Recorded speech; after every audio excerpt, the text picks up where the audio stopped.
All right, the Jets, they got their sixth win of the season on Sunday, defeating the Commanders, and news also came down earlier in the day about the future of the team's head coach and general manager. So let's talk some Jets football. We're going to do it with New York Post NFL reporter Ryan Dunleavy. He joins me now from MetLife Stadium.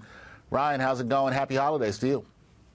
Same to you, Dex. Thank you. All right, Ryan, I'm going to start with you here. Our colleague Brian Costello, he broke the news today that Jets owner Woody Johnson says he's keeping head coach Robert Saleh and general manager Joe Douglas for the 2024 season.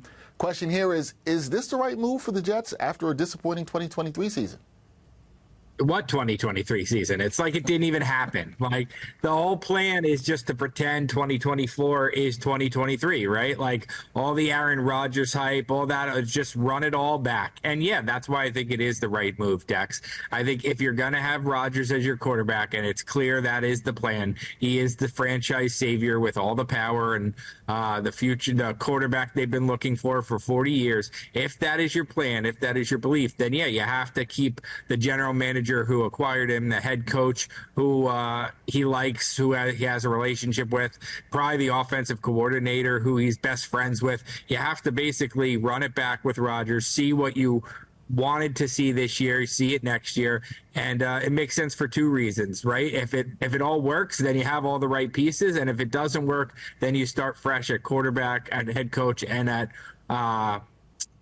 general manager. You get everybody on the same timeline by keeping these two guys and bringing Aaron Rodgers back next year. So yeah, I think it's the right decision, even if it's a little bit of a strange decision to keep the guys after, 5 straight losing seasons for Douglas and 3 straight for Saleh.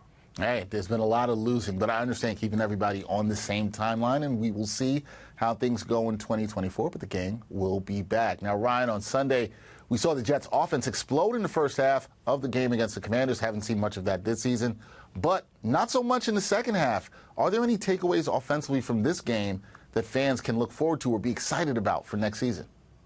Yeah, Hackett got the ball to his best players. Look, it's easy to harp on last week's shutout loss to the Dolphins, but in the other 2 games, they've sandwiched around back-to-back 30-point games. It's the most offensive points they've had all season, 30 in the 2 of the last 3 games. They had 381 offensive yards today. That's their second highest total of the season. And really, it was the Wilson and Hall show, and that's what it needs to be. Hackett needs to find ways to feature these 2 guys, even though defenses are keying on them, and that's what he did. I think Brees had 20 carries for 95 yards, and combined, Hall and Wilson had 31 targets, passing 31 targets, and they made 21 catches, I think 172 yards. That's what it needs to be. Everybody else is a complementary piece here, at least until 2024, when they try to add a Devontae Adams or a Mike Evans, and that's really what'll make the offense go, not changing offensive coordinators.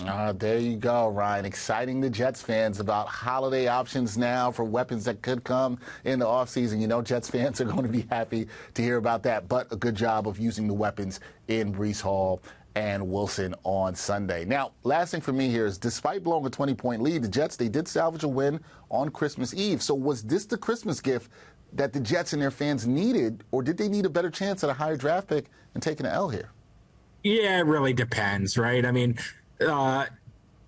I'm in the school always of like the better draft pick wins, but it would have been really deflating to blow a 20-point lead on the day your owner throws his support behind the head coach and the general manager. So look, the Jets have blown top 10 picks before. They've made good top 10 picks out. They've made good picks outside the top 10, right? There's no guarantee that because you pick 6 instead of 9, you're going to get the pick right. So, I mean, Garrett Wilson was 10. He looks like a superstar. The Giants picked Evan Neal 7 in the same draft, and he looks like a bust. So, you're talking about a difference maybe of 3-4 picks when all said and done. I think take the feel-good win on Christmas and be happy about it and look towards next season maybe with some momentum. All right, see, I like that. Some holiday cheer. Take the feel-good win on Christmas. It was a good one for the Jets. Good win for, I should say, for them over the Commanders on Christmas Eve at MetLife Stadium. Ryan Dunleavy was there. Just don't win too much, Dex. Don't win too much. Okay. Oh, not win too much. Just take this win, enjoy it for the holiday. Take this win and then lose the next two, right? Don't do too much. You know what? But when you tried to give the Jets fans something, I appreciate that, Ryan. I can appreciate that. That is Ryan Dunleavy, the great NFL reporter for the New York Post, joining me here on Christmas Eve. Thank you, Ryan. Enjoy your holiday. Appreciate the time. We will talk soon. Thanks for having me.